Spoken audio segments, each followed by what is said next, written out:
guys, welcome back to another one. If you are new to the channel, I am Gold Pony. I review new cars, trucks, SUVs on YouTube, and today we are in the new 2020 Honda Civic Sedan, courtesy of Apple Honda in York, PA. For more information on their inventory, please feel free to check out the link in the description box below. And so I am in this one today because not only did I used to sell Hondas for a brief period of time, but I have actually owned 3 of them in my lifetime so far, back when I had an insane commute to work every single day. And they did go over 200,000 miles very easily for me, so that's always a plus. And that is backed up by the above average reliability rating by Consumer Reports, if you wanted to simply take a look at that. And so you guys may already know, I did review the 2020 Civic hatchback earlier in the year, and I'll leave a link to that particular video at the very end of this video. So did want to check out a video and make one specific to the Civic Sedan, so therefore I will be going over everything about this one today, testing out everything I can. So what do you say, let's just go ahead and jump right into it. And as always,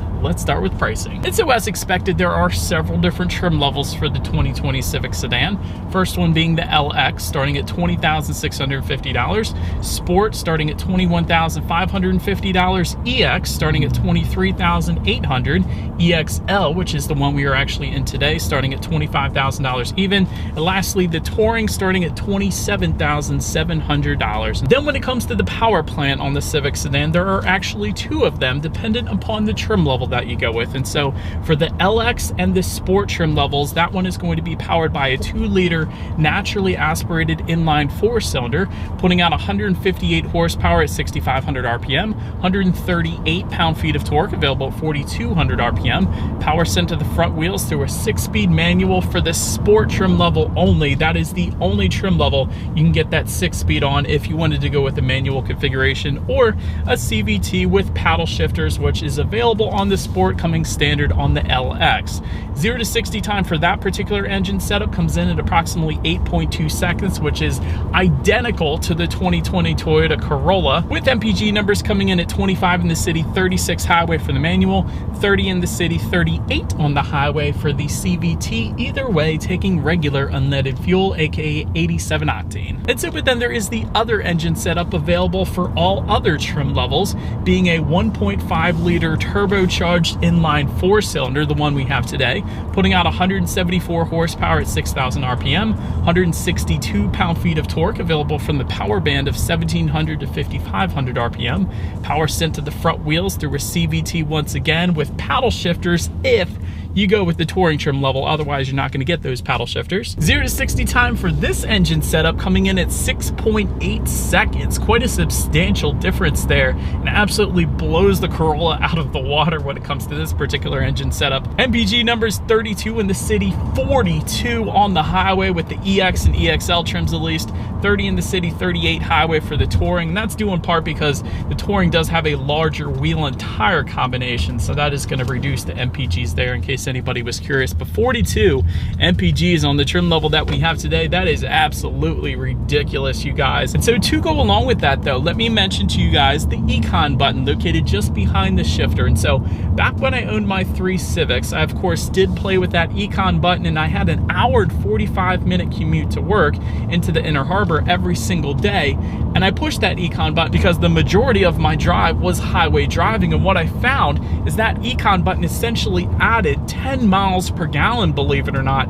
I was getting 50 miles per gallon on the highway in a car that was rated for 40 on the highway. So I would imagine this might do even better than that if you have a lot of highway driving, at least, and you press that Econ button, because what that button is actually going to do is adjust the shift points, of course, and the climate control settings as well. So on a hot day, if you have the AC on, it is going to reduce that AC, I found, which is kind of the trade-off. But if you could deal with that, you're going to get some insane miles per gallon, even more so than the already insane number that the Civic gives you. But so anyways, now having mentioned all of that, what do you guys say? I think it is time, let's do a quick little acceleration test, see if it really does feel like 6.8 seconds. It's going to be going slightly up a hill here, but that's okay. I think the Civic can handle it. Let's go ahead and come to a stop on our trusty bridge here.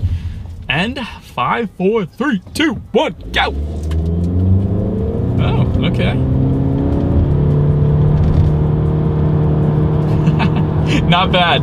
Not bad, actually. Definitely not going to have any issues with merging onto the highway, and I'm coming off of driving the Honda Fit, so it is quite substantially quicker than that, of course, but actually not bad. Much quicker than I remember, but I never had this engine set up in the Honda Civics that I personally owned, but this thing is a lot quicker than I remember for a Honda Civic, and this isn't even the SI, so well done, Honda. I do like that acceleration. That was pretty good. Having said that, the CVT is still a little emotionless, but it is a good transmission for the Honda Civic. I will say that, but I would have preferred maybe a conventional automatic or a DCT just to give the car a bit more emotion. And that's just personal preference on my end. But anyways, to go along with that acceleration, as always, you guys, braking is equally important. And so up front, you will find 11.1-inch ventilated front disc. In the back, 10.2-inch solid rear disc. As far as that 60 to 0 braking distance number goes, for the 2020 Civic, it comes in at 113 feet, which isn't bad, I gotta be honest.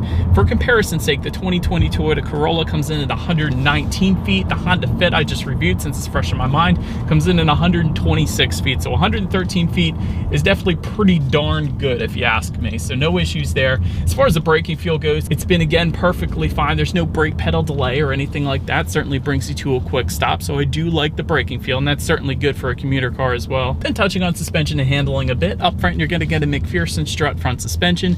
In the back, multi-link rear suspension. Thank you for Honda for not throwing a torsion beam rear axle back there. Front and rear stabilizer bars coming standard with the Sport trim level and up, so not the LX. You do have to go with the Sport trim level if you want those front and rear stabilizer bars. Of course, giving you a little better handling around the turns on the back roads. As far as ride quality goes, it actually feels a lot smoother than I remember, so pleasantly surprised there. But perhaps my favorite part about this new Honda Civic as I am about to turn back onto the road here is the steering feel. It is much weightier actually than I remember, so well done Honda for that. But then when it comes to cabin noise, I am getting a little bit of road noise coming into the cabin here, but it's not too bad. It's pretty much as expected for the Honda Civic, but I did want to mention that. It's probably not something that's going to bother me personally, but it may bother you, so I wanted to mention that. Then touching on visibility a little bit, I can see perfectly fine out the back, and really with any sedan, you're definitely not going to have any issues there, so that is definitely a plus as well. And to go along with that, actually touching on visibility, there are rain sensing windshield wipers coming standard with the Touring trim level only.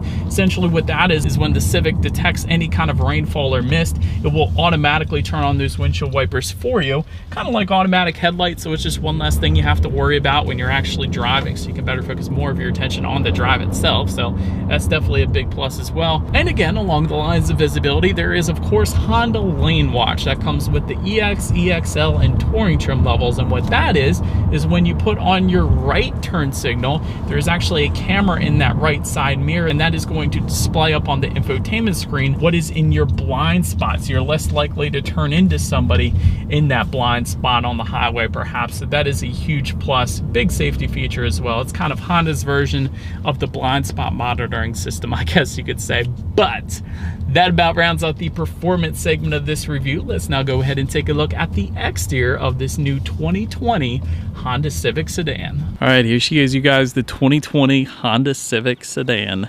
Let's go ahead and start up front. So to the sides, all trim levels but the Touring will come standard with projector beam halogen headlights with the automatic feature, meaning when it starts to get dark out at night, they will turn on automatically for you then. LED daytime running lights also coming standard, however, LED headlights coming with the Touring trim level only. That is how you're going to go ahead and get those.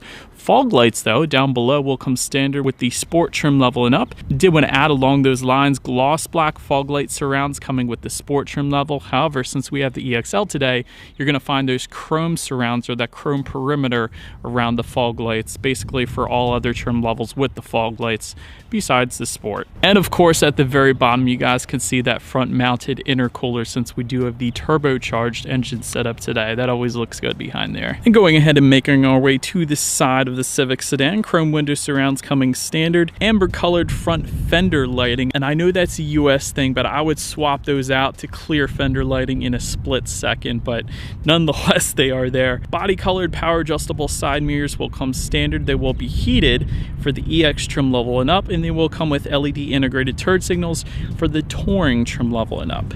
Then taking a look down at the wheel setup, 16-inch 16-inch wheels with covers will come with the LX trim level.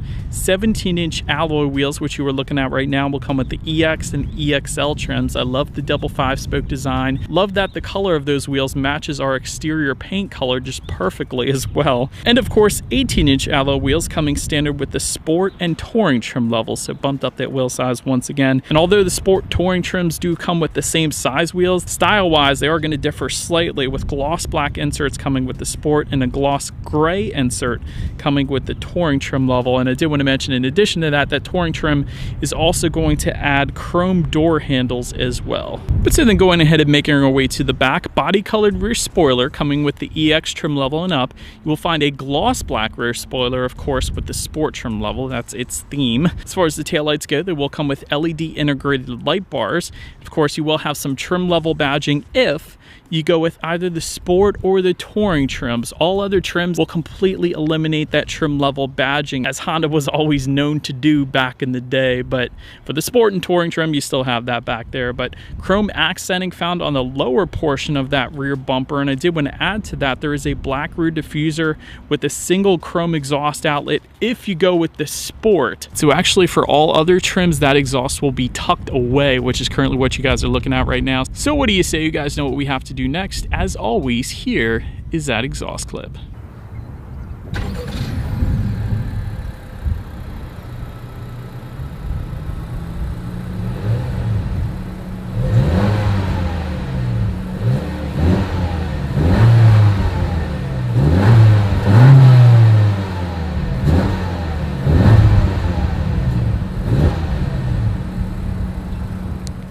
So but now, since we are around back, when it comes to opening that rear trunk, there actually is a button on the key fob. There's also a button on the driver's side door, and of course a button on the trunk itself. So there are several different ways to go about doing that.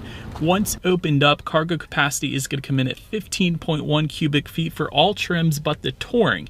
Touring trim level is actually going to give you 14.7 cubic feet, so slightly less. Probably not really anything where you're actually going to notice the difference though. But for comparison's sake, the Toyota Corolla comes in at 13 cubic feet even, so a little bit more space when it comes to the Honda Civic Sedan there. If that was not enough space though, those rear seats do fold down. There is a 60-40 split, adding a good bit of extra space there, and you will find cargo lighting in that back area as well. Then make our way to the rear legroom. That comes in at 37.4 inches. So for reference, I'm an even 6 feet tall. This is how much space I had back there. Again, for comparison's sake, the 2020 Toyota Corolla sedan comes in at 41.4 inches. So a little bit more rear legroom with the Corolla, but a little bit more cargo space for the Civic sedan. So I guess that's the trade-off. For those rear passengers in the Civic though, they will find a rear seat center armrest with cup holders for the EX trim level and up. There's also a passenger side seat map pocket if they wanted to store their maps or perhaps some toys for kids really. And I did want to mention heated rear seats actually coming standard on the Touring trim level. That is definitely a big old plus as well. Then make our way to the front seats, manually adjustable cloth seats for the LX and Sport trim levels. 8-way power adjustable driver's seat for the EX trim level and up. That is definitely something that I appreciated when I first hopped in this one. Leather seating coming of course with the EXL, L meaning leather and Touring trim levels. Heated front seats for the EX trim level and up. Also 4-way power adjustable passenger seat if you were to go with the Touring trim level. But so then taking a look at the steering wheel, one of my favorite parts about this new Civic sedan, it is tilt and telescoping for all trim levels. It is leather wrapped for the Sport trim level and up, and I say it's one of my favorite parts, not only because of the steering feel, which is a little bit weightier than I'm used to, but the 10-2 grips are actually bolstered quite nicely. A lot of times in compact cars, they're going to be kind of wimpy, kind of smaller, I guess you could say, but in the Civic sedan, it's actually quite nice. A little bit thicker grips there, so I definitely appreciate that. Then when it comes to the startup, let me first start by showing you guys the key here. You do have your Honda logo on the one side, and when you flip it over, lock, unlock, that button to pop the rear hatch, and you guys see that circular button towards the bottom there? That is your remote start, and that is going to come standard on the CVT Sport trim level and up.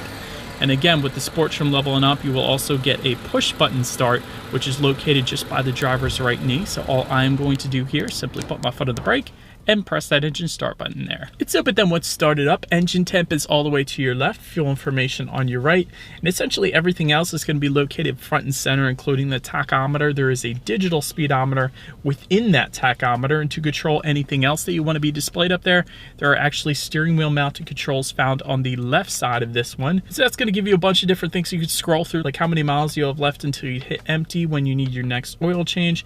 There's your Bluetooth information up there, radio information, a ton of different things you can actually check out up there if you wanted to. And take a look at overall interior quality. The power moonroof that we have here today is going to come with the EX trim level and up. Dual zone climate control, once again with the EX trim level and up. Auto dimming rear view mirror with home link controls. That is going to come with the EXL that we have today, and Touring.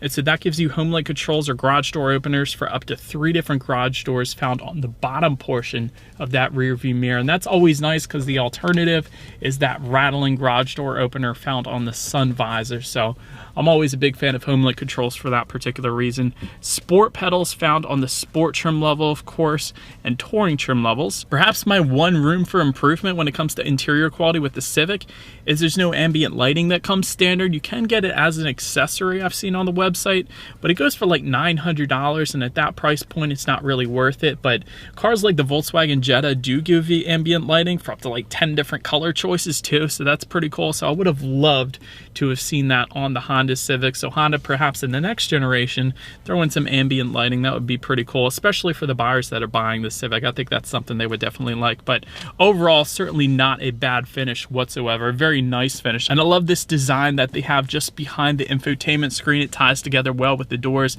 A lot of very nice stitched leather found on the doors, as well as just above the passenger side glove box. And the seats themselves are actually super comfy, and I like that they're a gray leather as opposed to your standard black leather. That's also a huge plus for me, at least. Just in front of the shifter, you actually have a little USB connection port, but that is going to be it there because most of your wires are going to be stored underneath of that. And I always like that the Civic does that. You do have a 12-volt power outlet found underneath there, and a USB charging port down there too, but it's kind of like out of sight, out of mind. It gives you a much cleaner look. So that is the reason I absolutely love that. So you just simply have that one USB port right in front of the shifter there and kind of tucks the wires underneath. That's pretty cool. There's an electromechanical parking brake just behind the shifter, along with a brake hold button there.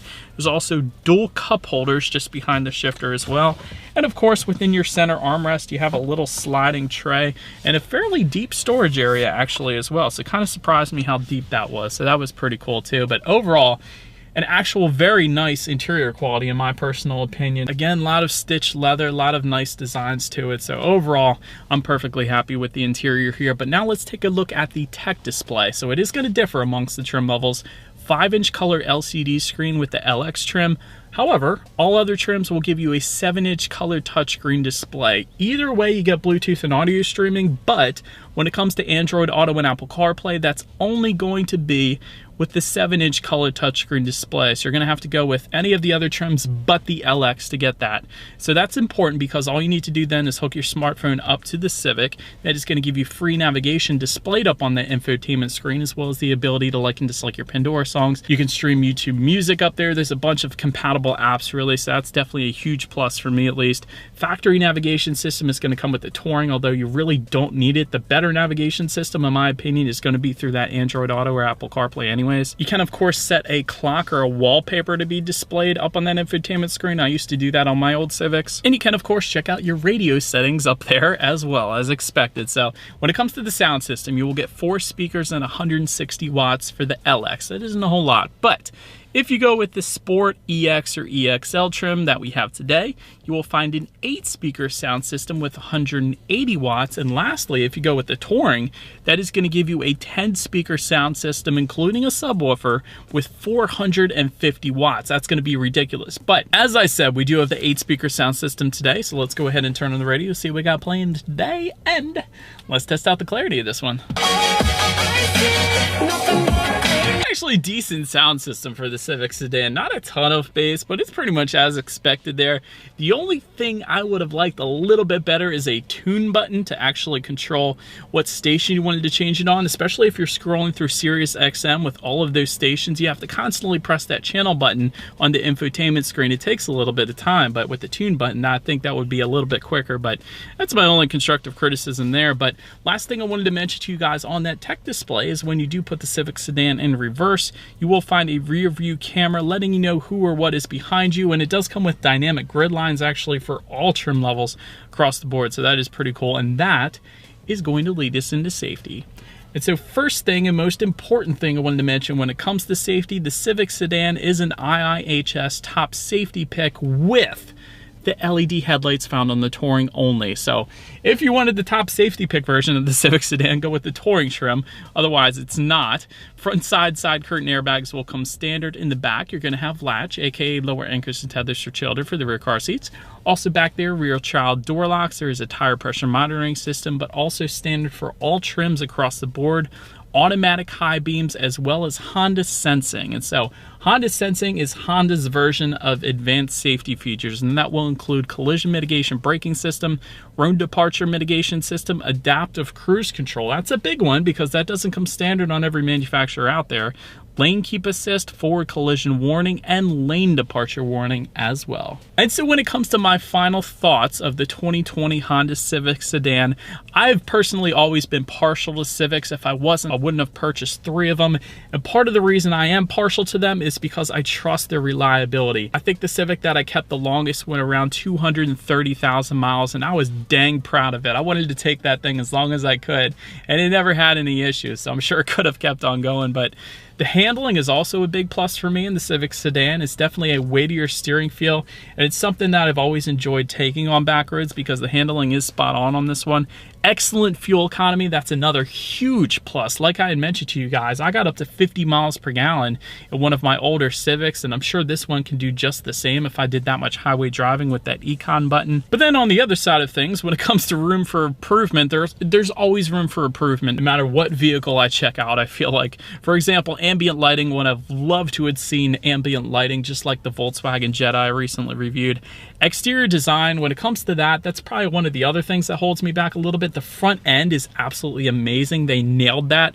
But the side profile and specifically the back end, it's something I would have changed a little bit. The overall teardrop kind of shape is kind of reminiscent of a Toyota Prius or even the Honda Insight. Not that I think the Honda Insight is bad looking. I just don't want the Civic Sedan, a sportier car in nature, to share the shape of a hybrid, I guess. It's just two completely different cars. It should be more of a sportier shape, kind of like the Civics used to be, honestly. Specifically back maybe 96 to 2001, for example. The Civics they used in Fast and Furious even, that would have been awesome. And then in the back end, I just think it needs to be brought back down a little bit. The back end is left a little bit higher. I've said this in other videos when I mentioned design. If that's brought back down, like let's say the 2000 Honda Civic, that would have been a much better design in the back, at least in my opinion. But overall, a very solid pick nonetheless. Again, if you're looking for fuel economy, it doesn't get much better than this.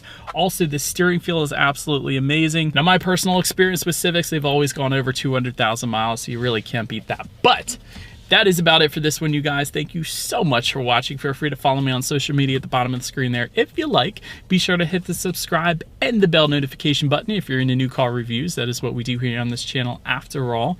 Do appreciate you guys watching more than you know, and I will see you guys all in the next video. Stay gold.